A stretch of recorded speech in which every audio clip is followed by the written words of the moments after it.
I am. I'm Debbie. Hi, Debbie. I talked to you about my mom's picture being on there. Remember that on Facebook? You'd asked me about Yes. that? Yeah, so I Yeah. never put the name with the face. I Okay. don't think I'd ever met you before. I'm Donna Tennant. Nice to meet you. Good morning, everyone. Or afternoon now. It's right at noon. Just that. Yeah. I'm going to try to update you on where we are in this moment, and we need to reflect back. You know, we're almost at the 1 month mark now. Today's day 30. 28?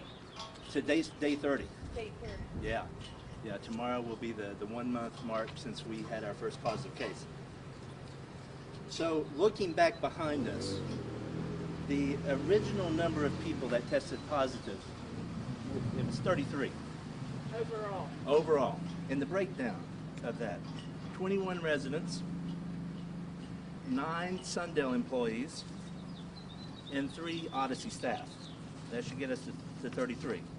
Now, of that group, 15 of them right now are negative for COVID-19. 14 of them remain positive. And unfortunately, we've had 4 deaths in that original group. So for those that we have retested, about 52% of them have cleared the virus at day 28. Okay, this is everybody, or not just, I mean, when you say 52%, do you mean patients or? This is everyone combined. Everyone? Yes, we have put together staff and residents, both Sundale and Odyssey, in that group.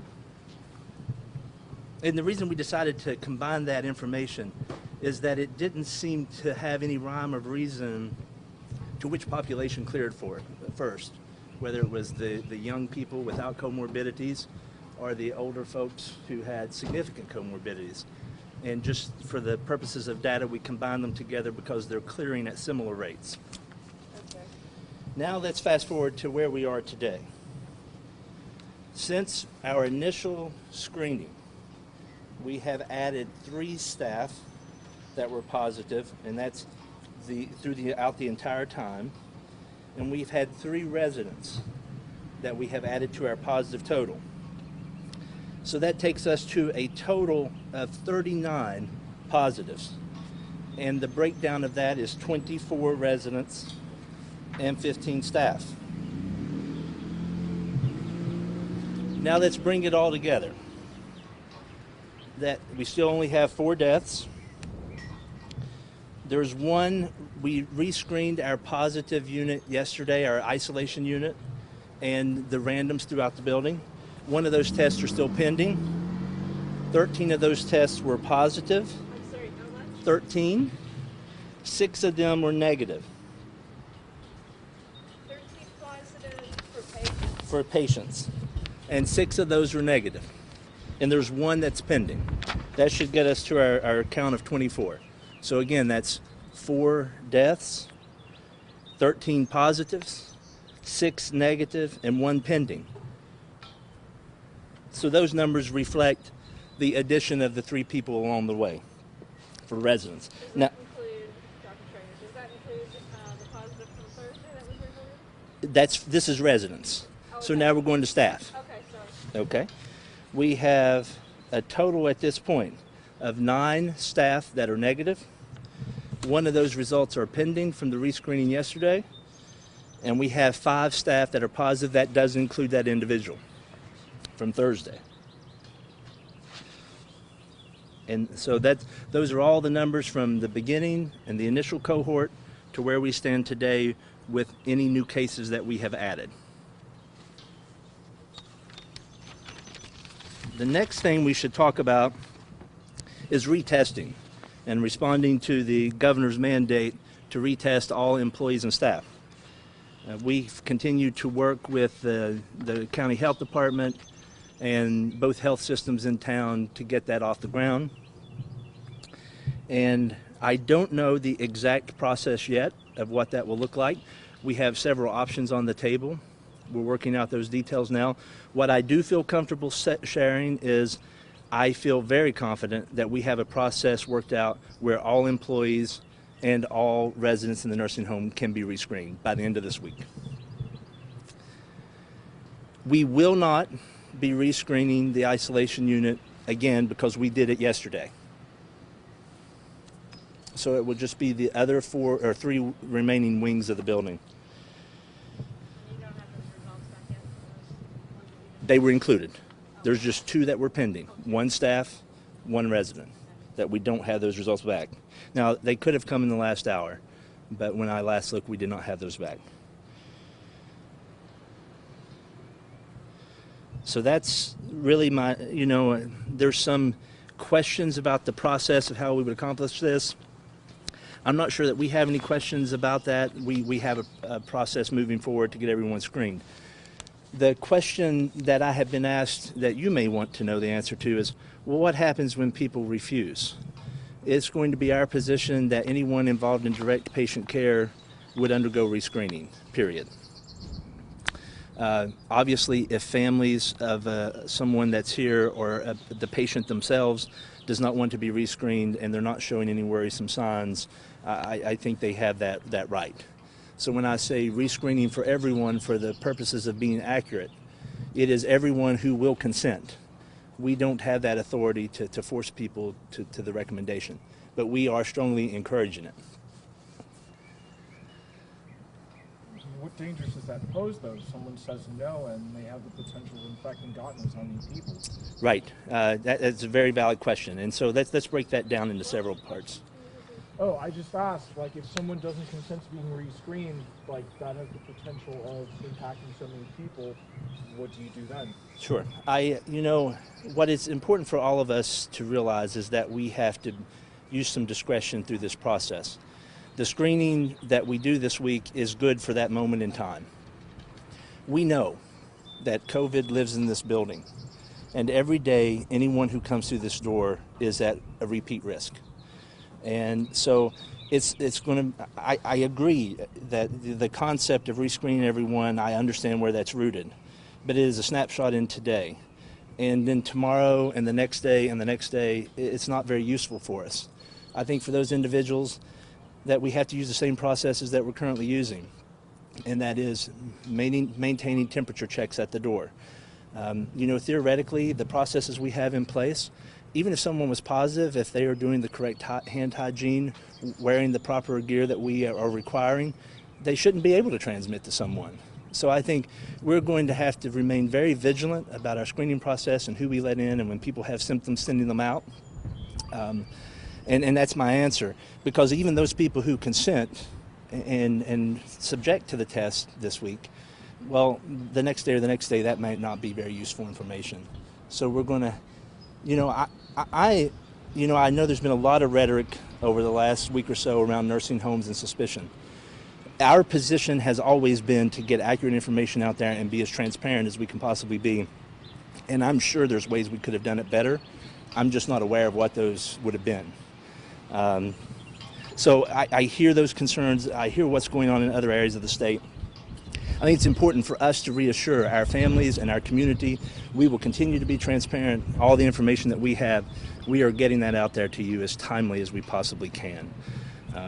So we can't let down our guard. We have to continue to be vigilant, continue infection control measures, and all the things that have gotten us to day 30 and where we currently are. It seems like those processes are working, where, it's not uncommon for us to hear about 80% of a building turning positive. It isn't uncommon for us to hear about a third of the population passing away. And kudos to our staff for doing the things they do and the good work, and they certainly should, I hope, has proven to all of us that through a conscious effort and a structured approach, that we can do this, we can prevent spread through the building. But I think even most importantly, something that often gets overlooked is that we can care for these patients in their home. This is their home. This is where they're comfortable. This is what they're used to.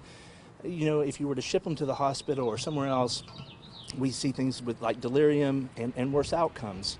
So as we start to walk down this path in our state, I would encourage other medical directors and facilities to just know that this can be accomplished in a nursing home setting.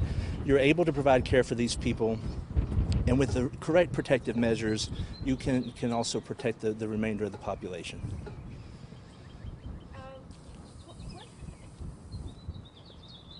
Can you catch COVID again once you have it? I'm sorry? Can you catch the virus again? You know, that's the truthful answer is we don't know how long immunity lasts. You know, in typical infections, we have two types of antibodies that we usually refer to, IgM and IgG. IgM are the ones that build up very quickly, and IgG comes a little later. Typically, we see those peak somewhere between 4 weeks and 12 weeks. So when you hear people talk about antibody screening, that's what they're referring to. And so it'd be nice to know, when do we peak with the development of IgG in particular would be most interesting. But then the next question remains, how long do you sustain immunity once you develop it? Is it a month? Is it 3? Is it 6 months? Is it a year? And we don't know. No one knows that information right now. What I think will be important going forward, specifically in the patients who we've seen infected and recover, it would be nice to obtain IgG specimens on them and track that through time to see what that looks like going forward. And that's just where we are right now. You know, who would have thought at day 28 that we would still have almost half the people testing positive? We didn't know that in the beginning. When we started this, what has evolved over the last 30 days and the amount of information that I've learned is phenomenal. And the healthcare community in general.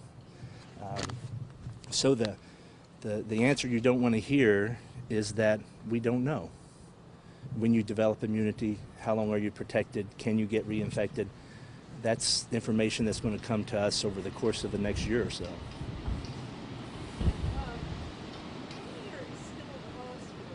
We have 2 residents in the hospital. Yes. One of those individuals is the same one who's been there the entire time. Right. And unfortunately, tested positive again.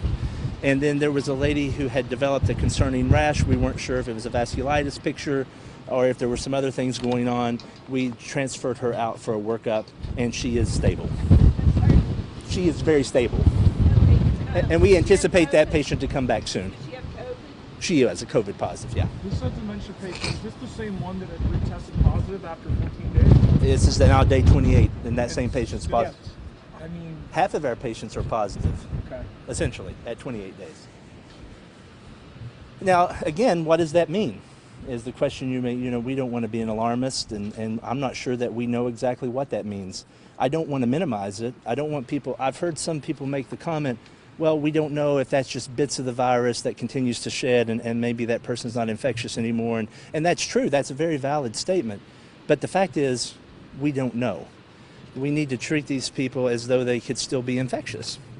And that's our philosophy here, and what we're going to do going forward. We're going to keep those people in isolation, and we'll continue to retest and see, at what point does the majority turn negative. I think this is very useful information for many different reasons. Retesting people at day 14 or day 21 might not be the best approach. And of course, how would you know that till you go through it? And at day 28 now, we can say, well, about half the people clear. And maybe that's the time point where you would start retesting people that have tested positive, at least by what our initial data is showing. Are you going to retest again on Monday? I am. We're going to continue to track this out as long as we can continue to work out an agreement with the lab to process and we can get the swabs and viral media that we need. It would be my preference to track these people out until I can look at you and say none of the original cohort is positive any longer. What about communication with families? How's that going? We're continuing to do Zoom meetings. In the beginning, we were doing those one wing of the building per day. And so obviously we have an upstairs and downstairs that tracked over 4 days. As people became more comfortable in our process and we were gaining the trust of our families, we saw participation kind of dwindle where we could combine 2 wings at a time. And so we started that this week, and that seems to be working well. And if we see an uptick in interest, we'll certainly go back to the one unit each day so that everyone gets their chance to ask questions and make comments. But we have one again today as well. Why don't we check the numbers again? I just want to make sure. Absolutely. Let me flip back to my page. Well, we could check my memory. Okay, let's do it. Okay. There were 33 people tested, 24 residents. How many were positive? So there's 39 total positives as of April 21st. Okay. April Today. Today. Okay. As of today, 39 total cases. There were 24 residents Right. and 15 staff. 12 of those staff belonged to Sundale. 3 of those staff were Odyssey. Okay.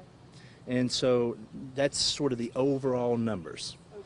Now, when we break that down in residents and staff, we have 13 people that are positive in terms of residents, Residents. Okay. 6 negative residents, Okay. One 13 pending wait, result. 13 residents are positive. Okay.